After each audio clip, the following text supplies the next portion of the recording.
श्री शिवाय नमस्तुभ्यम। आज हम सीखेंगे कि सावन के इस पवित्र मास में मिट्टी से शिवलिंग कैसे बनाएं। सबसे पहले हमें साफ़ जगह की मिट्टी लेनी है या फिर हम गमले की मिट्टी भी ले सकते हैं। फिर शुद्ध पानी का उपयोग करके मिट्टी को गीला कर लेंगे। फिर बेलपत्र पर हम शिवलिंग का निर्माण करेंगे। फिर जितने बड़े शिवलिंग का आप निर्माण करना चाहते हैं उसके हिसाब से आपको मिट्टी लेनी है। सबसे पहले जलहरी बनाएंगे। उसके लिए मिट्टी को गोल गोल करते हुए दोनों हाथों की मदद से आगे की तरफ आकृति देंगे।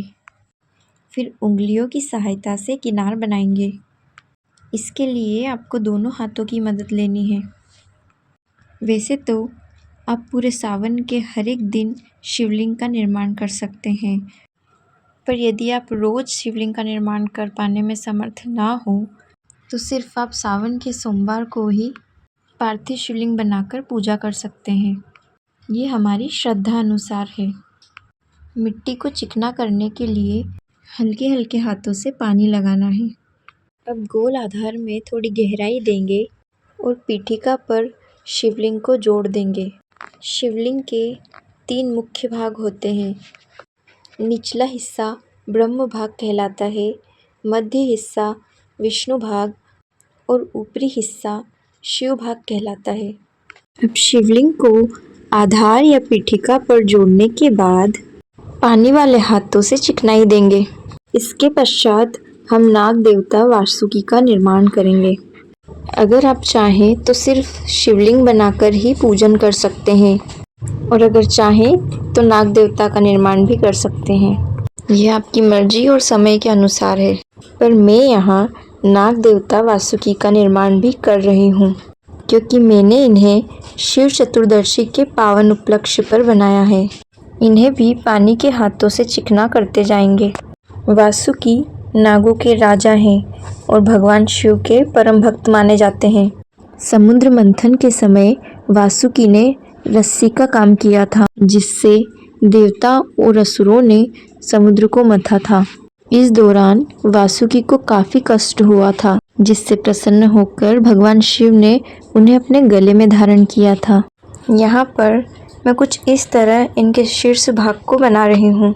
फन की आकृति देने के पश्चात इन्हें शिवलिंग से जोड़ देंगे और सहारे के लिए हमें थोड़ी मिट्टी का प्रयोग करना होगा। यहाँ हमारे शिवलिंग का निर्माण लगभग पूर्ण हो चुका है, पर थोड़ी और बारीकी के लिए हम टूथपिक का इस्तेमाल करेंगे और टूथपिक की ही मदद से आँखें भी बनाएंगे। यहाँ हमारी मेहनत लगभग पूर्ण हो चुकी है। इसके पश्चात इन्हें अधिक सुसज्जित बनाने के लिए हम फूलों से सजाएंगे। आपके पास जो भी फूल है आप उनसे सजाइए, क्योंकि भगवान तो सिर्फ उनके प्रति हमारा प्रेम देखते हैं और वैसे भी ये फूल, पत्तियाँ, ये प्रकृति और हम सब उन्हीं की तो देन है। बस यहाँ हम इन्हीं को अर्पण कर रहे हैं। अब तिलक लगाने के लिए मैंने यहाँ अबीर का इस्तेमाल किया है, जिसे टूथपिक की मदद से मैंने बराबर 3 रेखाओं में लगाया है। इस तिलक को त्रिपुंड कहा जाता है।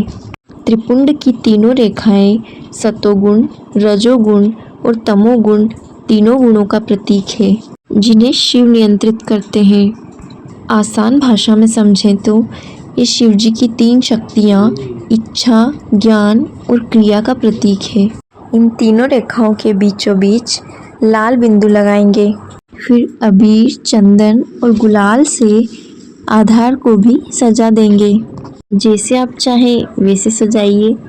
मैं यहाँ शमी पत्र और पुष्प भी अर्पण कर रही हूँ। शिव पुराण के अनुसार शमी पत्र भगवान शिव को अति प्रिय है।